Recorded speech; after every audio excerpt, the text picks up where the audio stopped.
Hi, I'm Jennifer Matos with the Noah Webster House in West Hartford Historical Society, and I'm bringing you the 34th episode of the Armchair Tour of West Hartford history.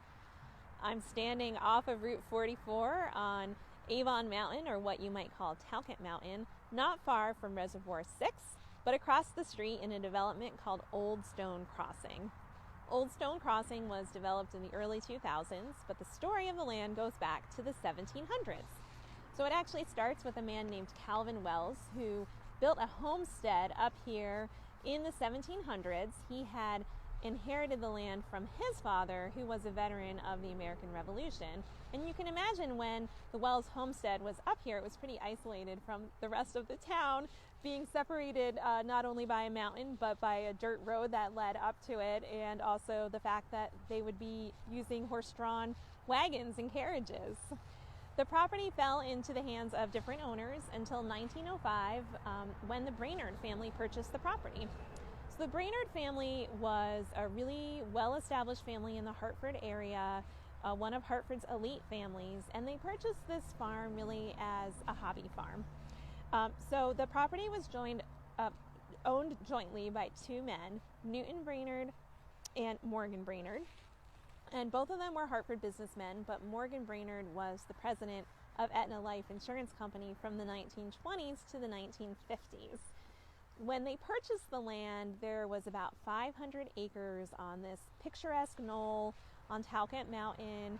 The nearest neighbor would have been today Rembrook School, which is just to the west, and that at one time was Rembrook Estate, which was owned by Frederick Rentschler. But other than that, there really were no other neighbors in this area.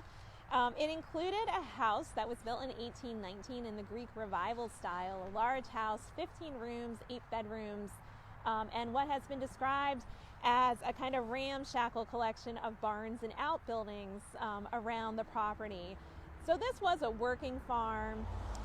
There were chickens, turkeys, horses, pigs, and cows, and we know some of this from the accounts of a man named Charles E. Brainard, who was one of the sons of Morgan Brainard. He recalls spending many happy summers here as a boy. This was used as a summer estate for the Brainard family, so they actually had houses in Hartford, including a house near the governor's mansion on Prospect Avenue, and also houses in Fenwick, which is in the old Saybrook area of Connecticut. So the women and children would often spend the summers in Fenwick. The men who were working in Hartford would spend the summer here on Brainard Farm with the help of a housekeeper and cook named Annie Weibel, who would make sure they were all set up here by themselves. Charles Brainard recalls that on a clear day like today, you could look across to Reservoir 6 and be able to see Mount Tom in Holyoke, Massachusetts. So they really had an unparalleled view up here on the mountain. We're fortunate we have an oral history in our collection at the Noah Webster House and West Hartford Historical Society of a woman named Maida Root. And Maida Root grew up here on the farm. As a child, her father was the caretaker of the farm. So the Brainards have other jobs they're dealing with, and this really is a hobby property for them. So they have hired help to help them run the farm. So Maida Root's father was the property manager. She lived here probably in the 30s, and she recalls living in the house. So this big house I had talked about, her family lived in the back part of the house, which was called the L. And the Brainard family, when they were here, they lived in the front part of the house. Maida's mother actually raised turkeys here on the farm, but there were also chickens, and as we mentioned, horses and pigs. There were also dairy cattle here. So Maida's husband, Howard, actually worked here on the farm when he was in high school. He would work in the summer, and he remembers probably about 10 cows, mainly Jersey cows, for milk production. There was a milk house.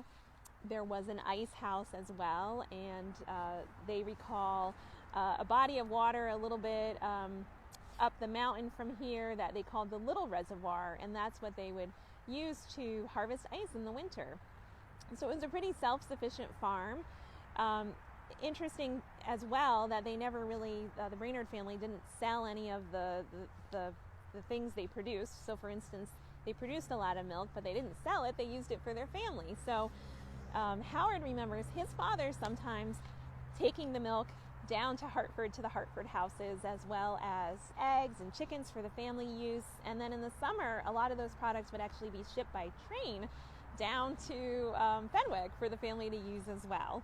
And the biggest celebration that people remember was here at the Brainard Farm on Thanksgiving. So the whole family would gather here for Thanksgiving, and we actually have a really great photo in our collection of all of these turkeys here on Brainard Farm that Maida's mother would have raised. So I'll post that picture along with this video. So Morgan Brainard passed away, and the property was split between his 4 sons and a daughter.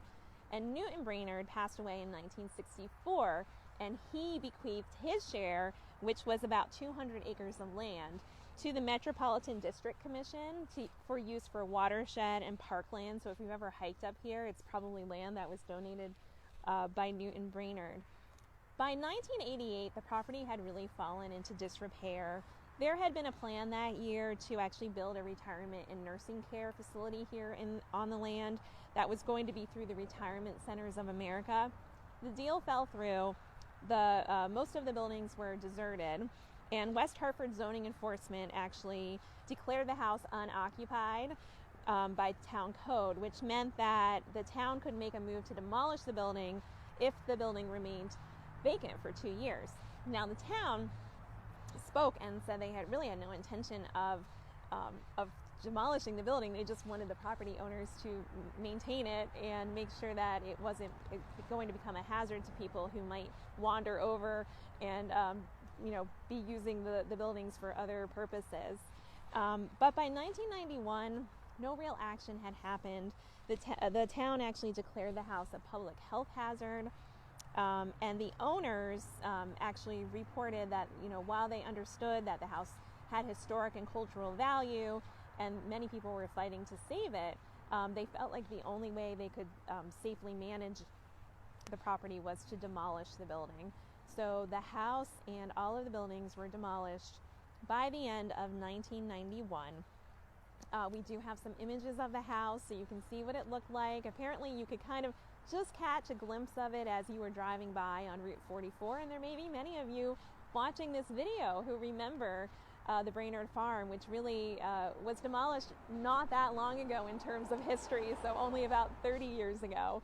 But what a fascinating story of the Brainard Farm and the beautiful land that they had here, and just a very different way of life, I think, than most of us would be accustomed to.